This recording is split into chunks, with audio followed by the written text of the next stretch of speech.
Okay, maybe a bit of explanation for those of you who are new. So I broke down in a different video that's not uploaded. So, but you can read this in the description, which is that the left-hand pane is my VS Code window, or just a tab, and it's the one that features in the left-hand column the GitHub code for the fundamentals part 2. I'm about maybe 4/5 of the way through. I have 2 more lessons before I do the final challenge in the fundamentals section, and then and I'm not revealing to myself what's there. It's really basic JS. I have a pretty firm grasp of, I'd say, 95% of the material that he covers, that Jonas covers inside of the in this course so far. There's certain things I'm missing as a former literary criticism and cultural studies scholar. That in my, I think, I want to say 12-year, but it's a little bit longer, journey into full-time employment as a front-end web developer. So I'm missing some fundamentals that prevent me from leveling up in current modern JS implementations. I have a pretty firm grasp of React. I wouldn't say that I'm senior or exceptionally talented or knowledgeable in that area, but I can get by. I can program an app, or at least portions of an app. I haven't done a full delivered to production app, but modules and content and even my language is very rudimentary. But I do and can program in React and TypeScript without using GenAI. I'm not the fastest, but I can get things done. I also, given my experience in life and also my experience in the industry, really have an understanding of the balance between generating lots of code to get something done and generating the right code, taking the correct path to actually build software that will be delivered things to users, but more importantly, also on the back end to have it be maintainable and understandable for anyone to come into the repository. And more on that, that'll evolve perhaps in this channel later. So to the second column. The second column is my local version of a JS file, the script.js file, and also the index.html that's loading this up. I have the run and debug session going right now, and it's running in Chrome as the front end driver, and on the right hand side is the debug console, which also runs. So whenever I for example, just do a console log, and let's do some smiley faces and some fire. So you can see it here in the third column. So that's the console log here. And in the upper right-hand corner, so in the right-hand sidebar, in the upper right-hand corner is Chrome with the console visible. It's not really legible to you probably, even if you zoom in, but it's just to show that there's something going on under the hood besides VS Code running up front, that VS Code is communicating with the upper right-hand corner. The second tile in the right-hand column is mirror my view, and I'm using a Apple Vision Pro M5, and I'm streaming what I see. So right now I have an environment on. You can see at the edges of my desk, and there's a window to my right. This is a blurred version of the video that I downloaded from Schmedtmann's JS course. And he doesn't have, I guess, DRM enabled for all of his videos, which is really a godsend because I don't prefer to use a web UI to play the movies. Instead, I prefer to use QuickTime. I also have some keyboard shortcuts tied to Apple script that I invoke to basically make bookmarks of certain passages or points in time in a video.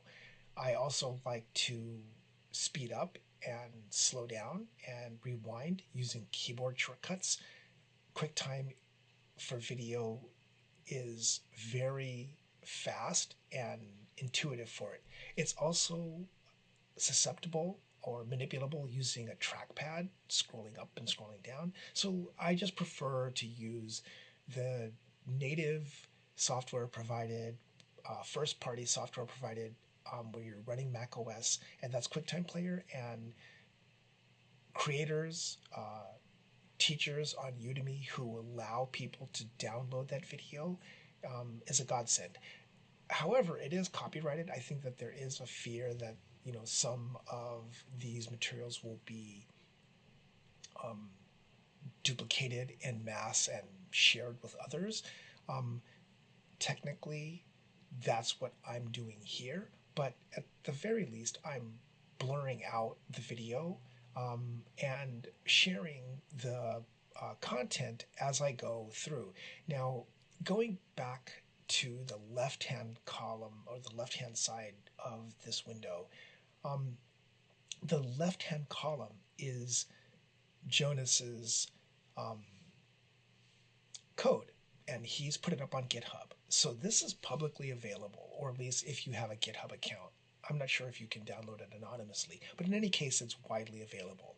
He doesn't seem too concerned to restrict access to this, and my point is not in finding the solution to his. It's like, as an instructor, students who use the answer key are looking for some kind of validation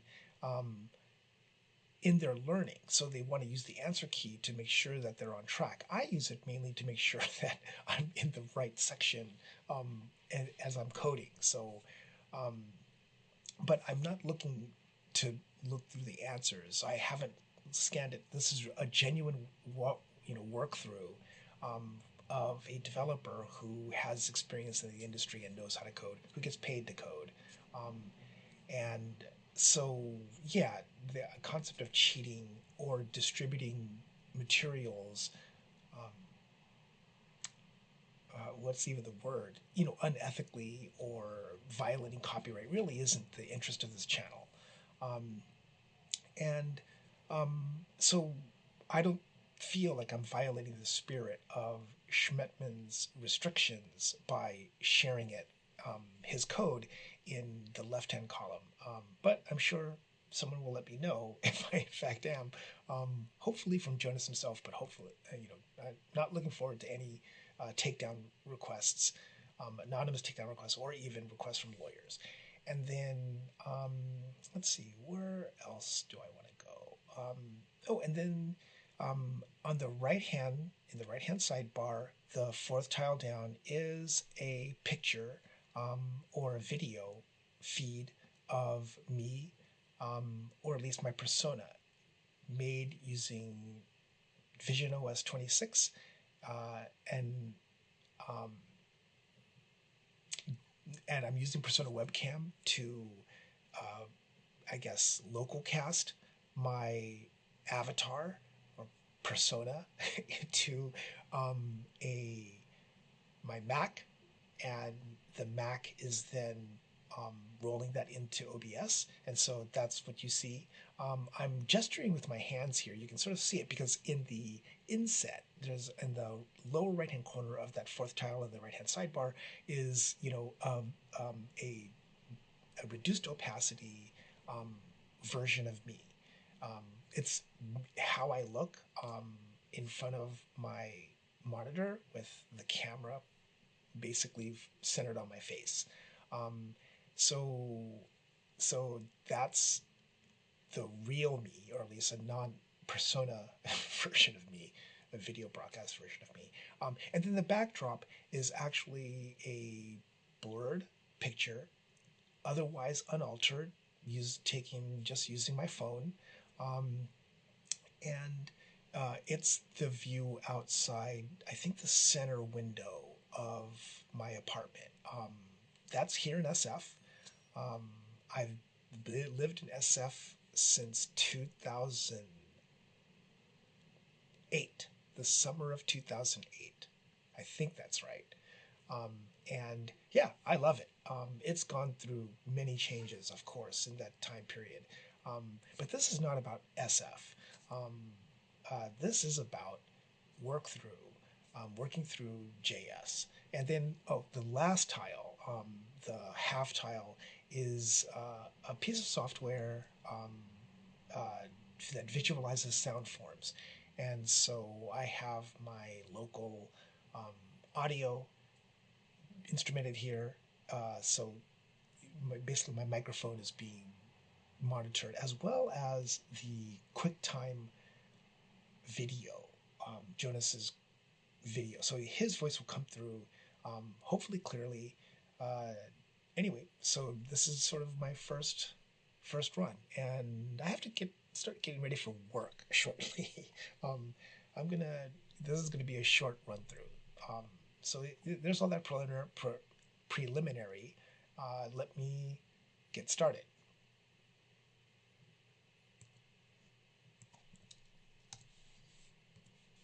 First, we will loop over an array backwards, and then second, we will also create a loop inside another loop. So let's have some more fun with arrays now. And so let's get back our array again here. Okay, so he's using this array, line 444. Yeah, he annotates, and it's really, I love it actually. He's highly organized.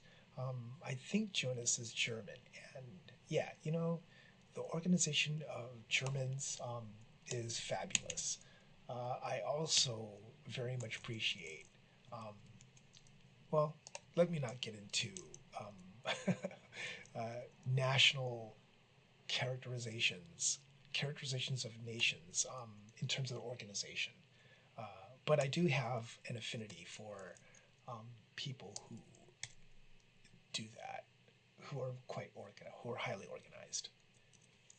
Not that I'm organized myself. So let's take this. Let's bring this down. Nope, that's not what I wanted to do. I want to actually cut this, bring it here, and then paste that. Okay.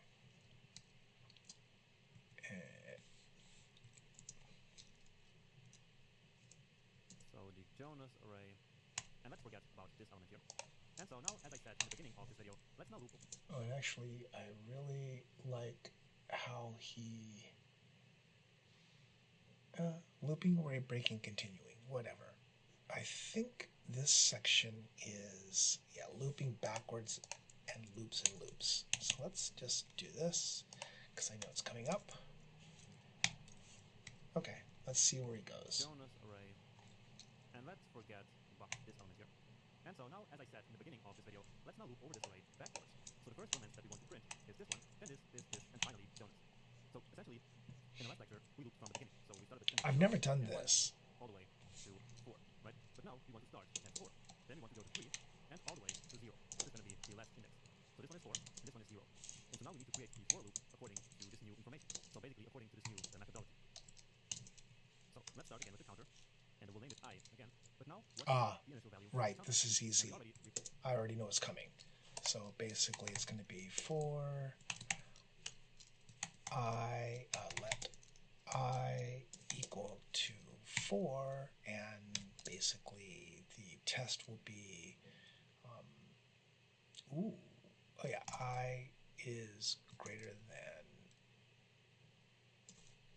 0. Is that what I would do? And then this would be I minus minus. Well, let's just take a look here. So let's see, console log I. Let's run it. Okay, so I want 0, so I really want to say it's greater than -1. Okay, there we go. And I can imagine it's going to be something like console log Jonas ith element done. Okay. Applied to that question kind of. So it should be 4. But should we just write the 4 here? No, we shouldn't, right? Because we already learned that hard-coded values like this right. are not good. Sorry, Jonas. Yes, you're right. Let I equal Jonas dot length. Subtract 1.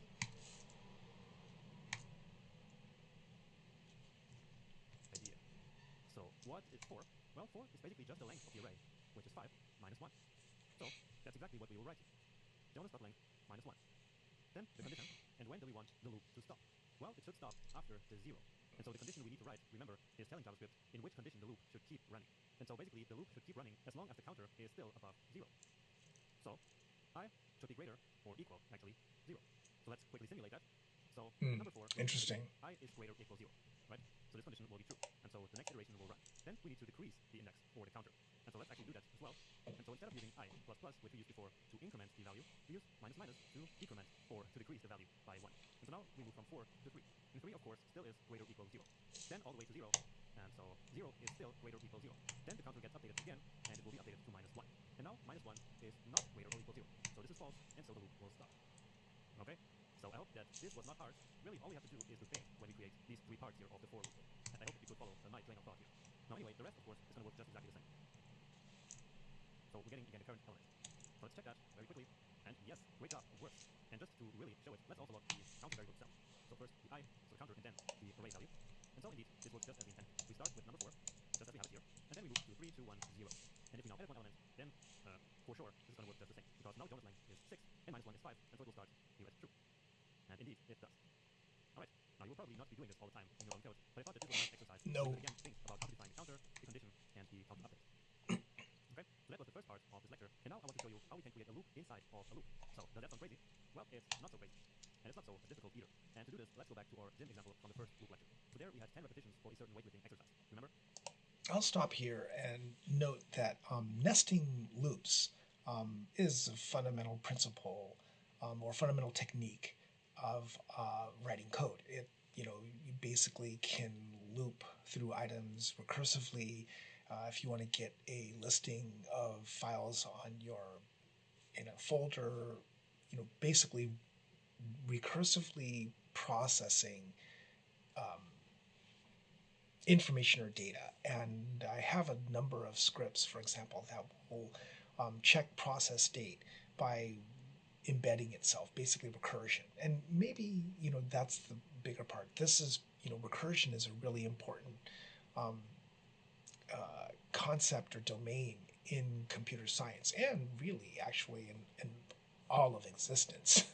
Recursivity, this idea of embedding itself, coming from the domain of literary criticism, I think of metafiction, and some of my favorite authors who write metafiction, or when you're watching a film, breaking the fourth wall is a kind of like recursion.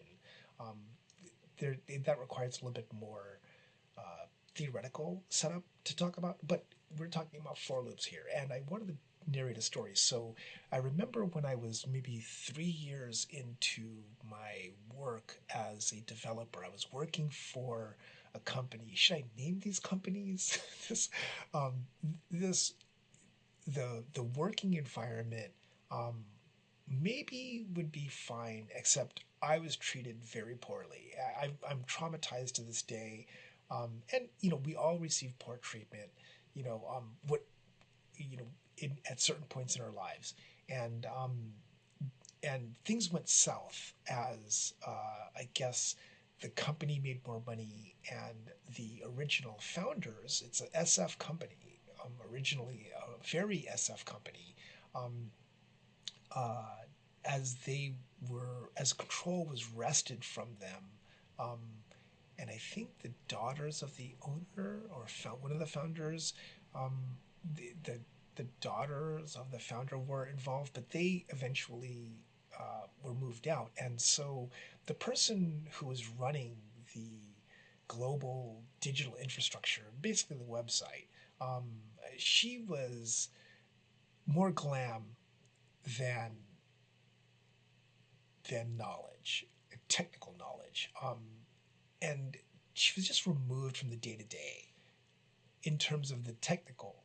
And the dev team, which was a small team of like, at the time that I got there, it was just, they were essentially on-site contractors. There was 3 of them, and they were pretty miserable. One guy, well, okay, without getting into the details. So speed up a couple of years, they had some budget to hire a consulting company. And the consulting company, I have fond memories of working with those people. They were wonderful, very smart, and they were making bank in their consulting. And this shop was a PHP shop. And we were learning Drupal. They were teaching us how to work inside of Drupal, and this shop specialized in bringing companies deploying Drupal websites. And I was working on reviews. I think I might have been working on reviews, but whatever I was working on, it was giving me data that was nested. And so I had to run nested for loops. And it was a concept I understood well. I knew it, but I wasn't quite familiar with PHP. And I had worked in other programming languages. I mean, I even have worked, back in the days of yore, on using Pascal. But I wasn't, it wasn't my main. It wasn't what I had trained to do for most of my life up to that point. And so every work in a new language domain at that time was novel, and my brain couldn't wrap itself around in a intuitive way about the language that I was working with, the technology that I was working with. It was always front and center as this sort of different way of thinking. And so I found myself, and sometimes today still find myself, to be confused by just the intensity of the mind shift and having to think. It's sort of like the difference between eating a meal when you know intuitively how to use a knife and fork versus having to think about how you hold the knife, how you hold the fork, how you cut the course, the food that you're eating. Do you switch hands? And that kind of I guess foregrounding of the technology rather than the backgrounding of the technology really held me up. So anyway, I see his face, but I can't remember his name. He said, "Oh yeah, well here, what you want to do is you want to basically just process recursively and run a nested for loop." And I knew what he wanted me to do, but I didn't know the syntax. And this is before, Google was around, but I can't remember. There was something different about it, and I just felt I was frozen. And I spent, it probably was not more than a day, but definitely more than 15 minutes, probably somewhere between 1 and 3 hours, where I was just trying to get a for loop in PHP working correctly. And the panic that was in my chest about, can I do this? How do I do it? I think I was 1.5 years or 2 years into it was my second employment as a front end developer. I was just terrified. And this is also sort of funny because at the time I was running my own web server, my own mail server. I knew how to build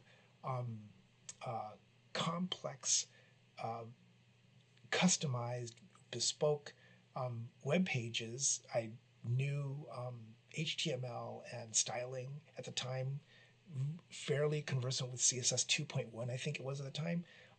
But yet here I was having to write an nested for loop and just frozen because that wasn't part of my training. And so the concept, while familiar to me, wasn't rooted in many iterations of usage. Okay, we're at, I need to get ready for work.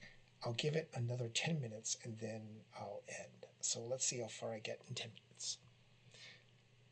Let's see what he says. Let's say that we have 3 different exercises and we want to repeat each of them 5 times. So that means a total of 15 repetitions, 5 for each of the 3 exercises. So to log all these exercises. Okay, so exercises. So it's probably going to be something like for let, what did he say? Different exercises, and we want to repeat each of them 5 exercises. Remember? But now, let's say that we have 3 different exercises, and we want to repeat each of them 5 times. So that means a total of 15 repetitions, 5. Okay, so basically 3 exercises. So if I equals 0, and I'll say I is less than or equal to 3. He likes to do less than or equal to. I would just do less than 4. Okay, and then I plus plus, right? And so you're going to say, then the nested part is let j equal to 0 and j is less than 5, right? So that's going to give me 5 elements. Yeah, I find that better, right? This is going to give me 4 elements. This is going to give me 5 elements. And j plus plus, and I'm going to say console log j and console log I, and I should get 15 iterations. Yes.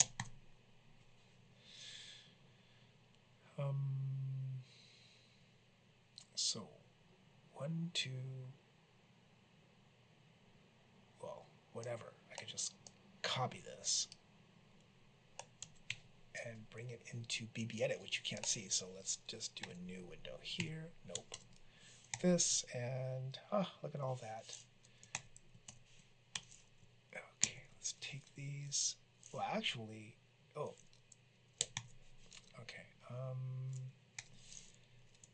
And let's replace it with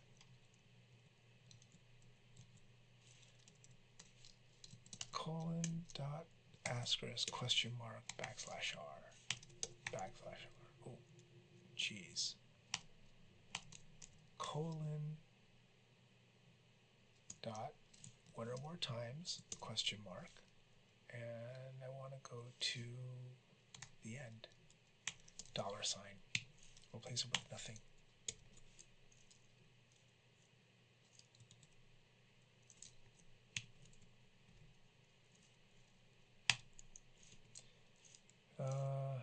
I'm expecting to see 30 items, and I'm failing here. Let's do n. There we go. Backslash n, and replace that with a backslash n. I see 24, so I've done something wrong. Let's take a look at the code. Okay, so, well, let's just do this. And actually, let's go ahead and do this. 1, 2, 3, 4. That's the problem. I don't want 4, I want 3, and then here I want 4. So let's do that. Okay, let's see. Actually, so that's going to give me 3 iterations, and this should give me 5 iterations, so for a total of 15. And I can take this. God, BB edit is much better at this, at manipulating, but I'm not going to use BB edit. I'll just use this crummy. So 30. That's what I'm expecting. I can make the transform again by doing script.js, and then anything one or more times to the end and replace it with nothing. You know what? Maybe I could do this. That's much better. Replace it with nothing, and then get rid of that first one. Great, 15. I don't want to save it. Okay, let's see what Jonas has to say. The exercise. So to log all these exercises, we will need a loop inside a loop. So let's roll up our sleeves and get to work here. And we're going to start with the 3 exercises. So let's create a counter, and I'll actually call it exercise.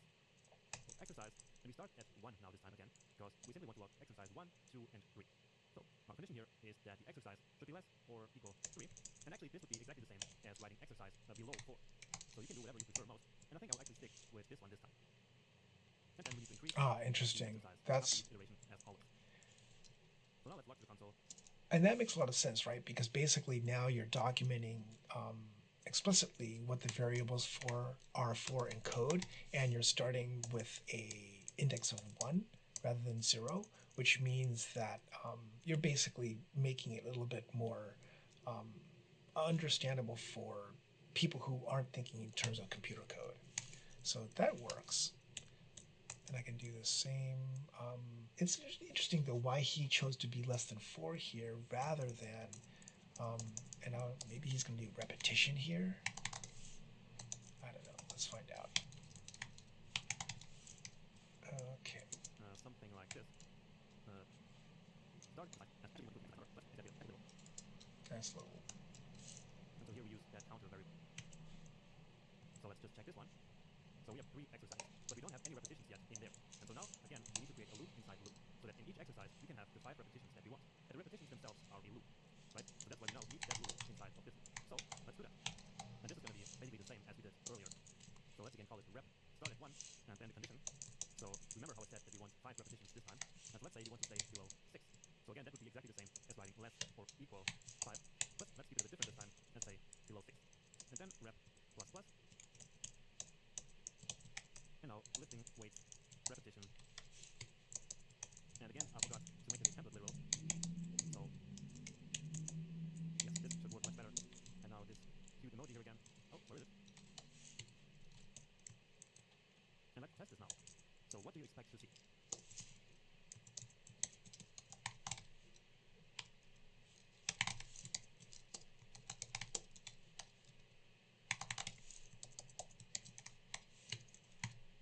I expect to see, this looks right. Jeez, it's a mess though.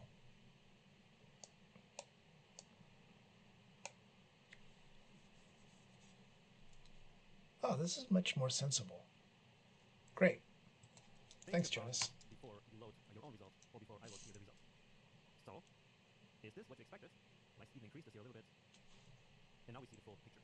Alright, so we start exercise number 1, which is what we have here, and then inside of this iteration of exercise 1, a new loop is created and executed. And so that's what then creates this lifting weights repetition from 1 to 5. Alright, then this loop here is finished, right? So it's run all the 5 times, and then this first iteration is finished. And so the exercise loop, so this outer loop here, goes to its second iteration. And so we are at exercise number 2, and then this whole loop here will run again from 1 to 5. So that's these 5 here, and then that loop again finishes, and then the exercise iteration finishes, and we go to iteration number 3. So exercise is now number 3, and then the whole repetition loop, so this inner loop here, will run 5 times again. And with that, we end up with a total of basically 15 repetitions, just as I said in the beginning. So 3 times 5. Okay? And we could even include the number of the current exercise in this string that we're printing here. So let's do that as well. Exercise, and exercise. So this is the variable that we get from the outer loop. So this variable here is of course available inside this whole loop. And that does include all the inner code, even this inner loop. And so that's why we can access this variable here as well. And so now we should see exercise 1 printed for these 5, then exercise 2 printed for these 5, and exercise 3 for the last ones. And yeah, beautiful. Alright, I think this was a very fun exercise. And again, even though you might not use this all the time in the real world, I still think that this was a pretty cool example to show you some more power of loops. And now to wrap up this section, all there is left to learn is another type of loop, which is the while loop. Jonas, I agree. I think that was fun.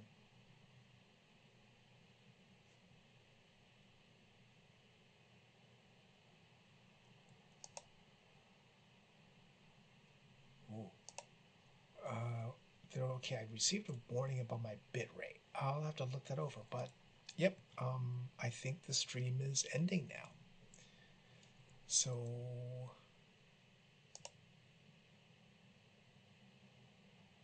oh, I did not save any of that.